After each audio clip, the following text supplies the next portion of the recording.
Chapter 1. Agony.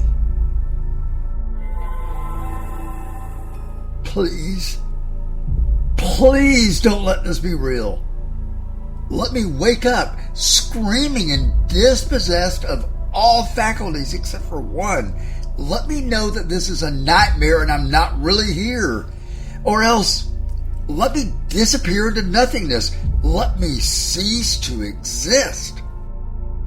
A peal of pain screeches through me. I can feel my bones cooking throughout my body. The marrow inside them spurts out, rupturing and leaking beneath my flesh. Oh my God, it hurts so badly. Maybe this is it. Maybe this is the moment I slip into nothingness. Maybe I will wake up and this will all have been a dream.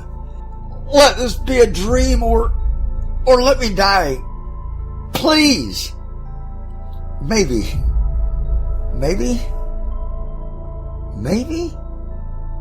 But no, I've begged this way before. I know I have. Even when I don't move, my body feels as though I'm surrounded by a blanket coated inside and out with scalding grease that never cools. The covering is humid and smells of decaying flesh and rot on a hot, sweltering summer day. The thick, sticky liquid oozes over my body like boiling tar, slowly searing into me, seeming to melt away my flesh and torching my nerves. But even when the layers of my skin and nerve endings should have been destroyed, the nightmarish assault never stops. The agony is always fresh and new, because my body can't ever decay. Not here. Here, I'm alive and I beg to die, but I can't. Death isn't possible. If I move, all my joints burn, as though my ligaments are being torn from my bones and my tendons are being ripped away from the muscle. Each time I flinch or flex my neck to relieve some of the soul-penetrating ache, it feels as though someone has stabbed me with a shovel and then left it inside my spine. It feels as though the pressure behind my eyes will make them explode out of their sockets.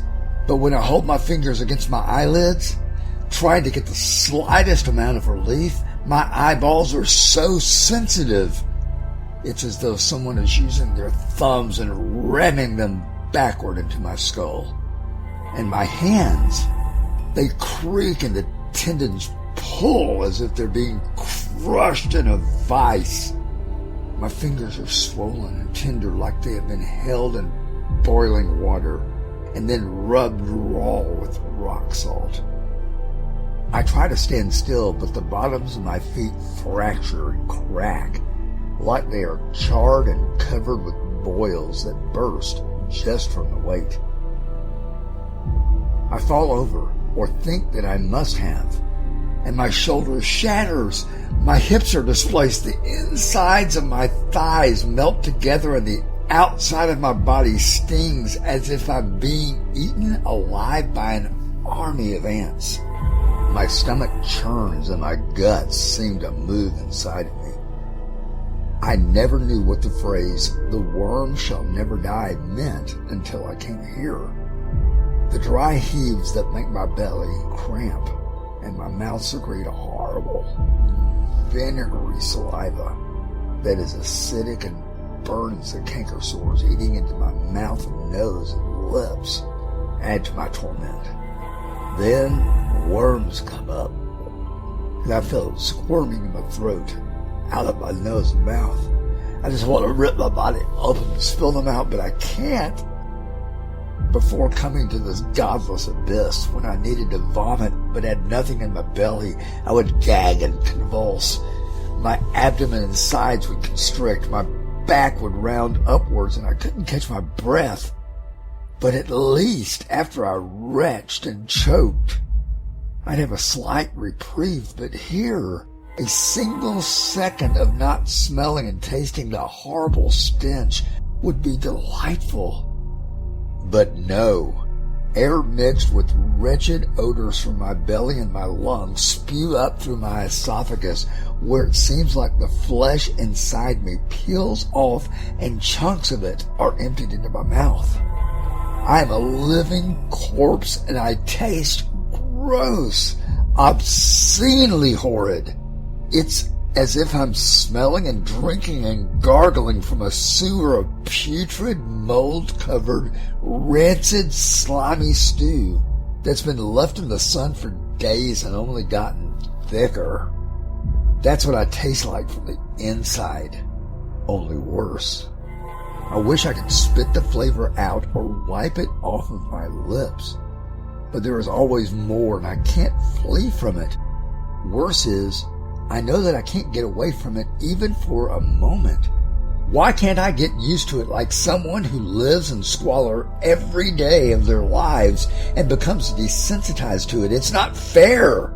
I won't ever even have the briefest reprieve from the disgusting, reeking scent because the vileness coating my tongue and filling my lungs when I breathe is coming from me. It's worse than worm-infested spoiled oil because here in my hell, I am the maggot. I am one of the worms that will never die. My life's work, the things I valued most, the people I wounded, my selfishness, the choices I made, that is what makes up the dense, coagulated, mucousy air I breathe and which bathes me as if it were my own perspiration. Help! I need a doctor because I'm ill. Terminal. I'm waiting to die. I want to die. Please, please, please let me die. But unlike a maggot that can drown in its own filth and disappear from existence, I am not granted the peaceful nothingness that I used to lie and tell myself came after death. Terrible shakes judder through me. Sweat drips from my brow, but it never stays wet long enough to take the edge off of the way my face feels. Like someone is pushing out thousands of fiery hot needles from the insides of my cheeks and forehead and eyelids and eyes and lips and ears and neck. I am burning alive from the inside. I can only imagine that having hot embers covering my skin and being wrapped in burlap would feel better. Worse, I am burning alive from the outside too. Pain isn't really the word I would use to describe what I'm going through.